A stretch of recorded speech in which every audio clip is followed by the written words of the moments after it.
Alright, we're now getting to the point where potions are sort of leveling out a bit. Hello, we are back. Let's see what this is. Probably worthless. Oh no, we actually do need that. Yeah. Iconic. Iconic moment, that. Mm-hmm.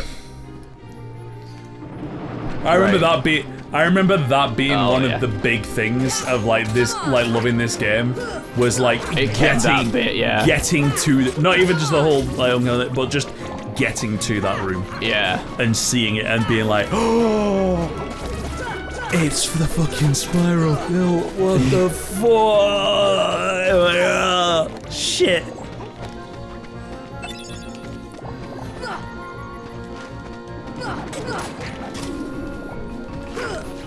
There is a chest over the other side that I'm aiming for, but these need to go away first. Just to explain. So I decided this zone's worth it enough. I've pulled up Nightmare Before Christmas trivia. Oh? Are we trivia boys now? Yeah, we're gonna trivia boys for a bit of this. I actually already knew this top one, but this is one of the facts that I especially love about this film. So, in 2001, Walt Disney Pictures began to consider producing a sequel for Nightmare Before Christmas due to its critical acclaim. As Disney is one to do, it's done really well, let's sequel it. Tim Burton was adamant. No, do not. And fair enough. Never sequel this thing because it's precious. Literally, he goes on to say, like, I was always very protective of Nightmare not to do sequels or anything of that kind. You know, Jack Visits Thanksgiving World or other kind of things like that, because I just felt the movie had a purity to it, and people like it to stay that way. Yeah, he's right. He's 100% right. And it's timeless. That movie will always be shown, and it will always be great. 200 years from now, people will look back on Nightmare Before Christmas and be like, wow. But if you oversaturate it with just like, you know, things that are like, oh, the Jack meets the Easter Bunny. Yeah. Fucking, come on, man. Let's have a look for some other stuff.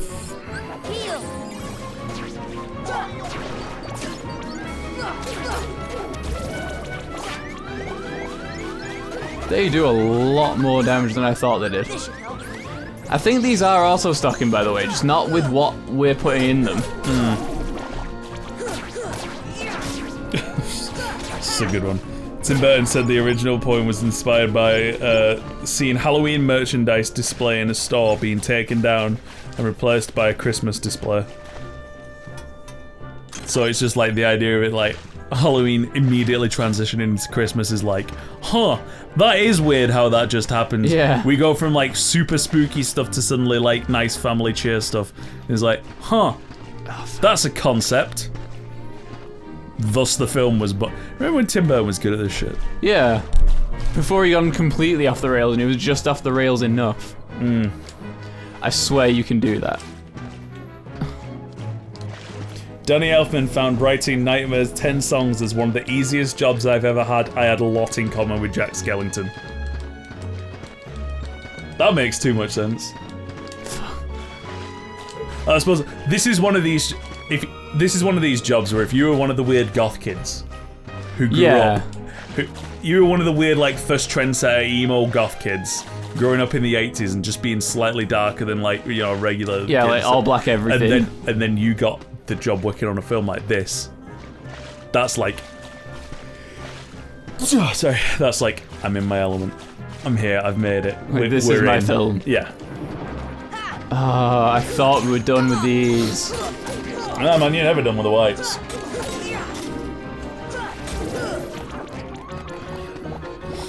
But also getting me a ton of lucid gems is very helpful right now, because that's one of the end game farm points. Like, It's you need literally a ton of lucid gems. Yeah. It's more just that I want to progress, but at the same time, I also want the boxes. Because, like, that was fairly easy. As long as, you know, the jump works. You actually have to go back to the top as well. So Jack Skellington just pushed me off, the prick.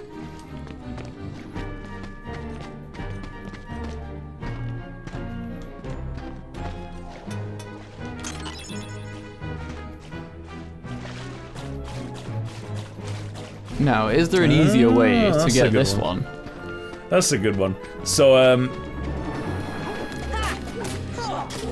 in the making of book about the film, so the most difficult shot in the film in the entire movie was just Jack reaching for the doorknob of Christmas Land. And the main reason that being is they made the doorknob, and he wanted it to be an authentic, like, you know, he wanted it to be like your typical brass, like, you know, doorknob and stuff like that. And in doing so, they realised it cast a very, like, visible reflection. Yeah. Which was fine because it gave the perspective of the forest around it, but it was also reflecting stuff like equipment and, like, people in the background and the things taking the shots and stuff like that. And so then they were suggested that, like, oh, should we just, like, map the reflection onto it and, like, just have it as a picture? And he's like, no, because people will be able to tell that shit. And so they had to mess around for ages. They're 93, by the way. Yeah. So the technology was not there. Oh, you are having a hard time with this, aren't you? Yeah, like, Do you not need glide? I thought so, but you can get this far. And this looks doable. You need glide. It's teased me with it, though. Like, this Do you not just jump up to the top? Go to the other platform. What, so there's nothing on the side? Go to the platform you're trying to jump on. Do it like as you were doing. No, do it as you were doing. But once you get up here, just look left and jump right up to the That's top literally wall. just the bridge. No. As in, like, there? Just that back wall, yeah. Can you not just walk along the top like that? No, you can't. You slide down. That's okay. why it's a big deal that I can get over here. No worries. Satisfied. I think you need glide. You're probably right, but at the same time, it lets me get here. It's just enough out of range that it's like, nah. And it's preventing you. It's really trying to stop you, so... Yeah, but I want it. I know you do. Whatever. Oogie time. I think, anyway.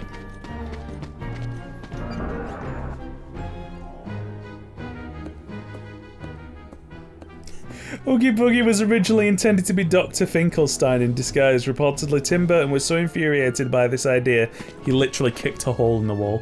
I mean, it's a Get dumb that idea. weird shit out of here. It is a very stupid idea.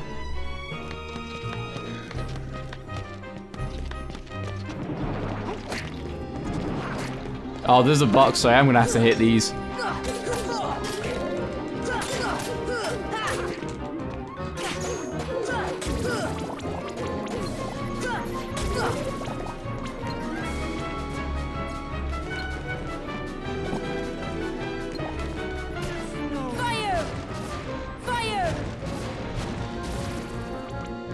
Great, can I have a box now? Yeah.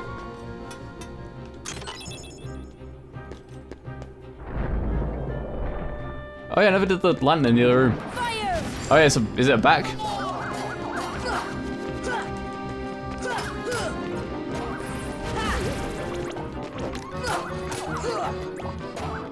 Got any more interesting shit about Nightmare Before Christmas? Because I actually don't know a whole lot about how this film was made. So obviously it's a stop motion movie. It took 3 years to actually finish the film. Every second of the film is about 12 shots. Yeah, because it's halftime basically. Yeah. It's double framed. Because it's either that or the film takes 6 years to make. I was about to get to that, where it's like originally there was the suggestion to like go for double the amount of frames and stuff like that, but they decided for a stylistic choice that like all these weird creatures moving in this weird half-framed like jittery manner looks so much more like interesting than if they just move so fluidly. Yeah. Like the fact that there's a rigidness to it is like... Yeah, the stiffness adds something. Which especially with like the visuals of it, where it's like it doesn't necessarily look like... Well, it's not claymation, is it? It's like they're actually like models. Yeah. Yeah, it's interesting to consider that like that was a style choice that actually benefited them. Yeah. Rather than me like, because they could have just like taken another year to do it. Oh, this fight. Yep. Beat up some kids. Yeah, I really don't like this fight. It's just awkward. Yeah.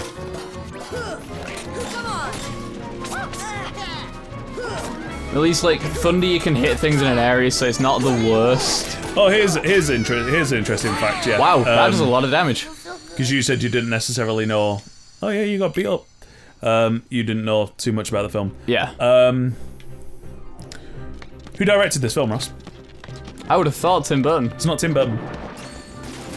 The film is actually directed by a guy called Henry Selick. The reason being Tim Burton had, like, a lot of other things that he was doing at the time. Yeah. The reason it's called Tim Burton's Night Before Christmas is Nightmare Before Christmas was, as stated before, originally a poem Yeah. written by Burton. Shit. Oh! Do it all over again! This is even further down. So yeah, he couldn't necessarily direct it because he had all these other pressing concerns, but he did produce it. Yeah. And he had, like, sort of kind of hands-on approach and stuff like that. So, there is a group of people that are like, it shouldn't be called Tim Burton's Night Before Christmas because he didn't direct it. Like, Henry's like, and like, the outrage that is like, Yeah. all the credits sort of gone to him, and people forget that Henry Selick was the actual director of the film. Well, yeah, that is what happens when you put your name on something. You sort of. Now the pair of them both are like,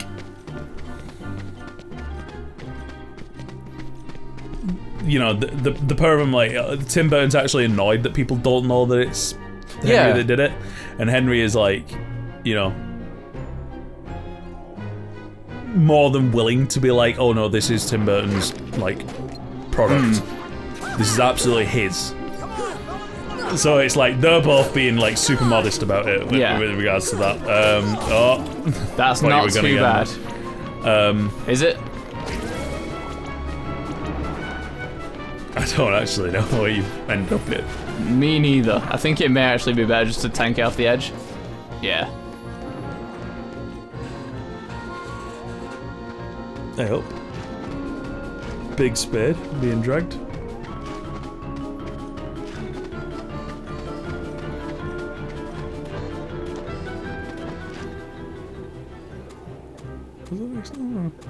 Whatever, I'll figure it out. Yeah, so... And then there's the rest of us. Who are like, the real reason this film's great is because of Danny Elfman, but yeah. Really, it should be Danny Elfman's. No, I don't really believe that, but it's like... Like, if you're gonna make an argument This one was way or the other. this was gonna already, like, it was already gonna be a good project. It transcended to the state it was because they managed to get Danny Elfman involved. Yeah. Another interesting fact, do you know why they got Chris Sarandon to do the job? Why? Chris Sarandon's talking voice sounds like Danny Elfman's singing voice. He was cast purely off of how Danny Elfman sings. I mean, it's easier to do that than it is to find someone that sings like someone speaks. Yep.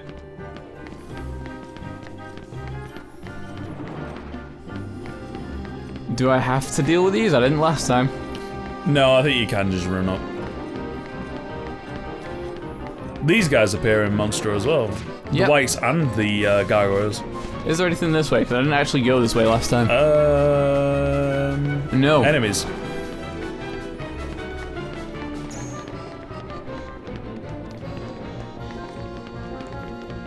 I don't think there's much yet because I know the tower vanishes eventually, so... Yeah. I don't think they put anything super important here. Because obviously if it's got to go away, Yeah. you can't put anything like... Because then you can... Anything you can need to come opportunity back of it, to, like, yeah. missing it. We've seen this.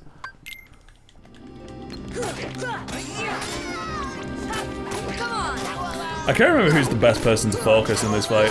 Neither can I, but whatever. You definitely should only be focusing one unit Yeah. and knocking them out, because otherwise, like, this gets stupid to manage.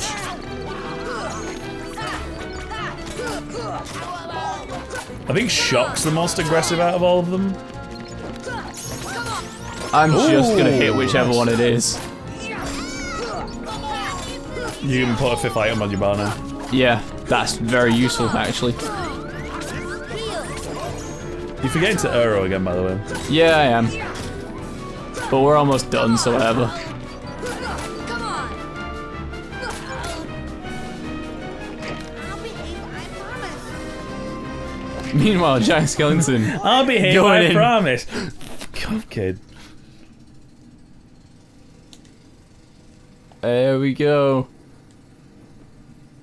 Let's go There's meet a Oogie lawnmower Boogie. going on in the background. Hey, guess who's here? My brother's here. Cool. Next time!